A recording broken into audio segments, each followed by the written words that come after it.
Hi ළමයි මම අද මේ වීඩියෝ එක අරගෙන එන්නේ O level කරන නංගිලා මල්ලිලාට. මම මෙච්චර දවසක් A level කරන ළමයිට තමයි වීඩියෝස් අරගෙන ආවේ. ඉතින් මම හිතන විදිහට O level කරන ළමයිට මම අරගෙන එන ෆස්ට් වීඩියෝ එක තමයි මේක. ඔයාලට තව මාසයක් වගේ පොඩි කාලයක් තමයි එක්සෑම් එකට තියෙන්නේ. මම මේ වීඩියෝ එකෙන් ඔයාලට කියන්නම් මගේ O level ජර්නි එක මොන වගේද කියලා. ඊට කලින් මම ඔයාලට මම ගැන චුට්ටක් කියලා ඉන්නම්. මම දැනට කොළඹ විශ්වවිද්‍යාලයේ 3 වෙනි වසරේ දේශපාලන විද්‍යාව විශේෂවේදී උපාධිය හදාරමින් ඉන්නවා. ඉතින් අපි යමු වීඩියෝ එකට. මගේ O level රිසල්ට් එක මම මුලින්ම ඔයාලට කියන්නම්. මගේ O level රිසල්ට් එක තමයි A2යි B2යි C3යි S2යි. ඉතින් ඒ කියන්නේ 9යි 7යි තමයි මගේ රිසල්ට් එක.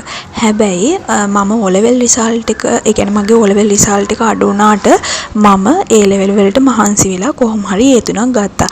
ඉතින් මම අද ඔයාලට මේ වීඩියෝ එකෙන් කියන්නම් ඇයි මට O level වලට රිසල්ට් එක අඩු වුනේ, මොන වගේ දේවල් නිසාද, මම පාඩම් කරේ නැද්ද, ඒ මොකටද කියලා මම ඔයාලට කියන්න. ඔයාලා දැන් හිතනවා ඇති මම O level වලට පාඩම් කරේ නෑ කියලා. හැබැයි මම O level වලට පාඩම් කරා.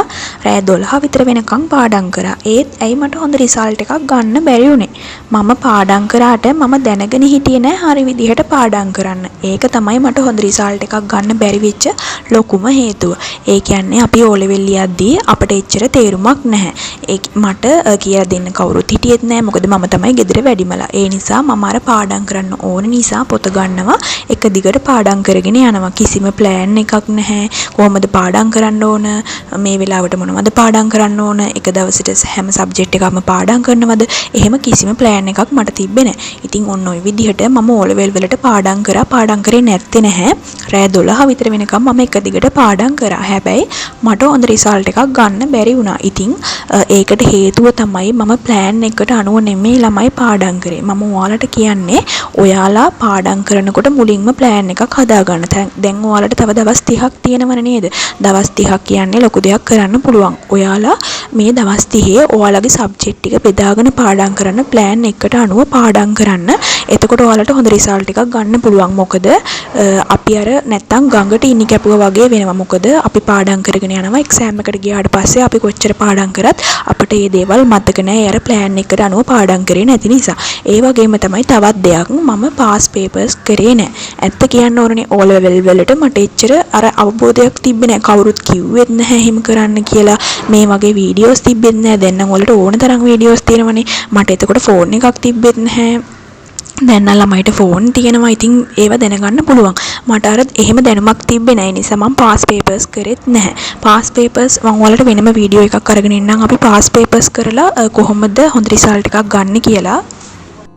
අපි කොච්චර ගිරව් වගේ කටපාඩම් කරත් වැඩක් නෑ ළමයි. ඒ පාඩම් කරන දේවල් අපි මතකෙන් ලියන්න නැත්තම් අපිට මතකෙන් ලියන්න පුළුවන් පාඩම් කරලා ඊට පස්සේ වෙලාවක් අරන් ඒ පාඩම් කරපු ටික ලියන්න පුළුවන්. ඒ වගේම තමයි අපිට පේපර්ස් කරද්දී අපි අර පාඩම් කරපු දේවල් නැවත රිවයින් වෙනවනේ. ඒ නිසා ඔයාලට හොඳම දේ තමයි මේ දවස් ටිකේ ඔයාලට පේපර්ස් කරන්න පුළුවන්. ඒ වගේම තමයි පාස් පේපර්ස් අධ්‍යයනය කරන්න පුළුවන්. එතකොට ඔයාලට දැනගන්න පුළුවන් මොන වගේ පාඩම් වලින්ද හැමදාම එන්නේ, මොන වගේ ප්‍රශ්නද හැදෙන්නේ කියලා දැනගන්න පුළුවන්. ඉතින් එන්නේ නිසා පාඩම් කරාට විතරක් වැඩක් නැහැ. මම මෙතනදී ඔයාලට කියනවා මට වැරදුනේ මම පාඩම් කරා විතරයි. වෙන කිසි දෙයක් කරේ නැහැ, පේපර්ස් කරේ නැහැ. ඒ නිසා තමයි මට හොඳ රිසල්ට් එකක් ගන්න බැරි වුනේ. ඉතින් ඔයාලා ඒ දේ කරන්න එපා. පාඩම් කරන දේවල් මතක් කරන්න, ලියන්න. ඉතින් එතකොට ඔයාලට හොඳ රිසල්ට් එකක් ගන්න පුළුවන්. ඉතින් ඔන්න ඕක තමයි පළවෙනි හේතුව මට හොඳ රිසල්ට් එකක් ගන්න බැරි වෙච්ච. ඒ කියන්නේ මට ප්ලෑන් එකක් තිබ්බේ නැහැ හරියට. අනිත් දේ තමයි මම O level කියන එක්සෑම් එකට පාඩම් කරාට එච්චර ගණන් ගත්තේ නෑ මං. ඒ වගේම තමයි මට ටාගට් එකක් තිබ්බේ නෑ. ඒ කියන්නේ අපිට ටාගට් එකක් තියෙනවනේ නේද? මම A9ක් ගන්නවා. ඔයාලට එහෙම ටාගට් එකක් ඇති. හැබැයි මට එහෙම එකක් තිබ්බේ නැහැ ළමයි. ඒ කියන්නේ එහෙම කිසිම අයිඩියා එකක් මට තිබුණ නැහැ. ඒකත් හේතුවක් තමයි මට මෙහෙම අඩු රිසල්ට් එකක් එන්න. මොකද අර අපිට කිසි තේරුමක්, ඒ කියන්නේ මට කිසි තේරුමක් තිබ්බේ නැහැ O level. හැබැයි පාස් වෙන්න ඕන කියලා අදහස තිබ්බා. හැබැයි අර ගොඩාක් ලොකුවට හිතුවේ නෑ. අපි දැන් A level නම් ඒ වගේ නෙවෙයි නේද? ප්ලෑන් එකක් හදාගෙන පාස් පේපර්ස් කරලා හොඳට මහන්සි වෙනවනේ කොහොම හරි කැම්පස් යන්න ඕනි කියලා. හැබැයි O level වලට මට එහෙම ලොකු අර ටාගට් එකක් තිබ්බේ නැහැ, අයිඩියා එකක් තිබ්බෙත් නැහැ. ඉතින් ඒකත් එක හේතුවක් තමයි මගේ රිසල්ට් එක අඩු වෙන්නේ. ඉතින් ඔයාලා මේ දේවල් කරන්න එපා කියලා තමයි මම මේකෙන් ඔයාලට කියන්නේ. ඔයාලට තව දවස් කීපයක් තියෙනවා. ඉතින් මේ දවස් කීපේ වුණත් කමක් නැහැ. ඔයා ප්ලෑන් එකක් හදාගන්න. කොහොම හරි විෂයන් 9 බැලන්ස් කරගෙන පාඩම් කරන්න. පාඩම් කරපු දේවල් මතක් කරගන්න. ඉතින් ඔයාට ටාගට් එකක් තියාගන්න මම කොහොම හරි ඒ 9කට යනවා කියලා. ඉතින් එන්නේ මේ විදිහට වැඩ කරොත් ඔයාට හොඳ රිසල්ට් එකක් ගන්න පුළුවන් O level වලට. O level කියන එක්සෑම් එක ළමයි ඒ කියන්නේ අර ගොඩක් ඔයාලා අඩුතක් සේරු කරලා හිතන්න එපා. O level කියන්නේ ගොඩක් වැදගත් එක්සෑම් එකක්. ඒක ෆේල් වුණොත් ඔයාලට A level කරන්නත් බෑ.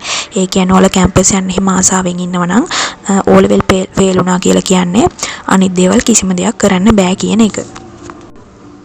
O level exam එක කොච්චර වැදගත්ද කියලා ඔයාලට හිතෙන්නේ A level උත් ඉවර වෙලා ඔයාලා කැම්පස් යන්න ඉද්දි. ඒ කියන්නේ කැම්පස් යද්දි දැන් එක එක courses වලට O level result එක ඉල්ලනවා. උදාහරණයක් විදිහට අපි law කරනවා නම් law යන්න බෑ අපිට English වලට O level C එකක් නැත්තම්. ඒ වගේම තමයි දැන් primary B.Ed කොළඹ කැම්පස් එකේ primary B.Ed එකට යනවා නම් විද්‍යාවලට C එකක් ඕන අනිවාර්යෙන්ම එන්නේ මේ විදිහට O level result බලනවා.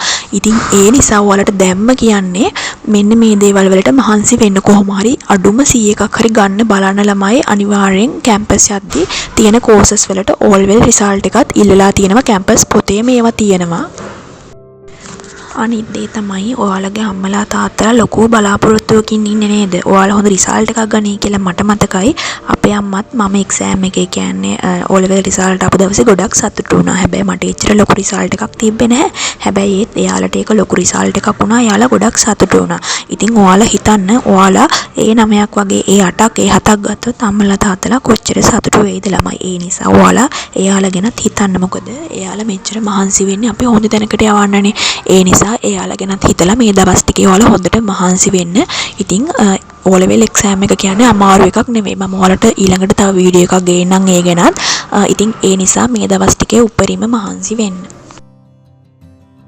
මේ දවස් ටිකේ ළමයි ඔයාලා ටිකක් නිදි මරුවට කමක් නැහැ. මොකද තව ටික කාලයයි එක්සෑම් එකට තියෙන්නේ. මේ එක්සෑම් එක පාස් කරගත්තොත් තමයි ඔයාලට ඉස්සරහට යන්න පුළුවන් වෙන්නේ. A level කරන්න පුළුවන් වෙන්නේ. ඒ වගේම තමයි කැම්පස් යන්න පුළුවන් වෙන්නේ. ඒ නිසා ඔයාලා දැන් ෆෝන් එක එහෙම යූස් කරනවා නම් අනවශ්‍ය විදිහට ඒව එහෙම යූස් කරන්න එපා. මොකද තව ටික කාලයයි අපිට එක්සෑම් එක ඉවරලා ඕන තරම් ෆෝන් එක යූස් කරන්න පුළුවන්.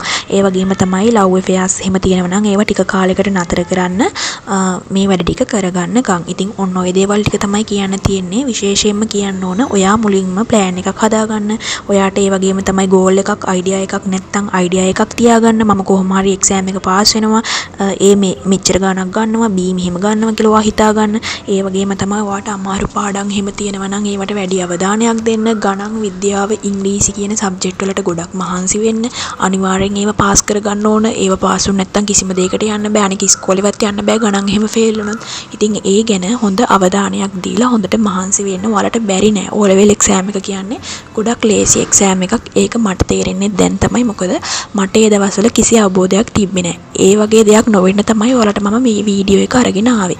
ඉතින් ඒ නිසා ඔයාලා මේ කියන විදිහට වැඩ කරොත් මහන්සි වුණොත් ඔයාලටත් හොඳ රිසල්ට් එකක් ගන්න පුළුවන්. එක්සෑම් එක ලියලා ඉවරුනාට පස්සේ පසුතැවිලා වැඩක් නැහැ ළමයි. දැනටත් මම ගොඩක් පසුතැවිලි වෙනවා. අපරාධේ මට ඒ අඩුම 5ක්වත් ගන්න තිබ්බනේ. මම හොඳට මහන්සි වුණා නම් උවමනාවෙන් ප්ලෑන් එක කරනවා වැඩ කරා නම් කියලා මට දැනට උනත් හිතෙනවා. ඉතින් එහෙම හිතෙන්නේ නැති වෙන්න ඔයා වැඩ කරන්න. මේ දවස් ටිකේ උපරිම මහන්සි වෙන්න. ඔය සිංහල, බුද්ධ ධර්මය, සෞඛ්‍ය, පුරවැසි කියන සබ්ජෙක්ට් හරිම ලේසි. ඔයාලට පොත දෙපාරක් තුන් පාරක් කියව ගත්තා නම් ඔයාලට හොඳට උත්තර ලියන්න පුළුවන් පේපර්ස් වලට. ඉතින් ඒ නිසා හොඳට මහන්සි වෙන්න මේ දවස් ටිකේ ප්ලෑන් එකක් තියාගන්න. මුලින්ම ඒ කියන්නේ ඉස්සෙල්ලම මම කියන්න ඕනේ මේ දේ ප්ලෑන් එකක් තියාගන්න. දවසට ඔයා කොච්චරක් පාඩම් කරනවද? මොන පාඩම් ටිකද පාඩම් කරන්නේ? කොච්චර පැය ගාණක් පාඩම් කරනවද? එහෙම ඔයා බැලන්ස් කරගන්න ඔයාගේ සබ්ජෙක්ට් 9. ඉතින් එන්න ඒ විදිහට වැඩ කරන්න පටන් ගන්න. ඔයා තාම වැඩ කළා නැති වුණත් කමක් නැහැ. මේ දවස් 30 හරි ඔයා වැඩ කරන ඔයාට අඩුම C ටිකක් හරි ගන්න